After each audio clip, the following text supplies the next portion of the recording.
अब बात आती है घूर्णन गतिज ऊर्जा की। घूर्णन गतिज ऊर्जा कितनी होती है? एक पिंड, एक कोई बॉडी किसी घूर्णन अक्ष के परितः गतिमान है। हमने आप लोगों को ये बताया था कि जब कोई पिंड किसी घूर्णन अक्ष के परितः चक्कर लगाता है या घूमता है तो उसका कोणीय वेग और कोणीय त्वरण नियत रहता है। एक पिंड कई कणों से मिलकर बना होगा, बहुत सारे कणों से मिलकर बना होगा। हर कण का कोणीय वेग और कोणीय त्वरण समान होगा, लेकिन रेखीय वेग और रेखीय त्वरण अलग अलग होगा। मान लीजिए एक पिंड है, वो किसी अक्ष के परितः कोणीय वेग ओमेगा से घूम रहा है या चक्कर लगा रहा है। और ये भी मान लीजिए कि एक पिंड में बहुत सारे कण हैं, यानी कई कणों से मिलकर के कोई पिंड बना है, जिनके द्रव्यमान m1 m2 dot dot dot mn होंगे, जिनकी घूर्णन अक्ष से दूरियां r1 r2 r3 r4 इस तरीके से होगी। तो जब पिंड घूर्णन अक्ष के परितः गतिमान है तो हर एक कण का रेखीय वेग अलग अलग है, और अगर रेखीय वेग अलग अलग होगा तो उनकी गतिज ऊर्जाएं भी अलग अलग होंगी। लेकिन साथ में शर्त यह होगी कि जो गतिज ऊर्जा होगी, सभी कणों की गतिज ऊर्जा को अगर हम मिला दें यानी कि योग कर दें तो वो पूरे पिंड की घूर्णन गतिज ऊर्जा आ जाएगी। मतलब कोई पिंड अगर घूर्णन गति से घूम रहा है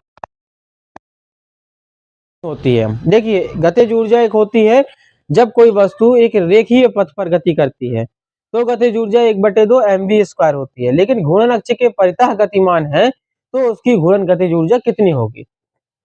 यहां मान लेते हैं थोड़ी देर के लिए कि एक पिंड है और उस पिंड में किसी कण का द्रव्यमान m1 है। मान लीजिए कण का द्रव्यमान m1 है और घूर्णन अक्ष की दूरी उसकी r1 है।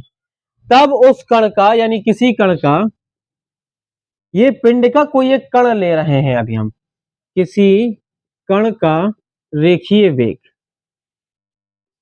तो रेखीय वेग तो होता है v बराबर होता है r ओमेगा। ओमेगा है आपका कोणीय वेग जो कि चेंजेबल होता नहीं है, सभी कणों के लिए समान होगा।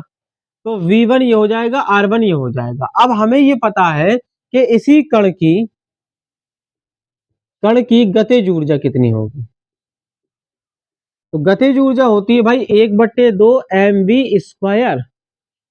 और चूंकि हम पहले कण की बात कर रहे हैं यानी एक कण की बात कर रहे हैं तो उसका द्रव्यमान कहलाएगा m1 और वेग कहलाएगा v1।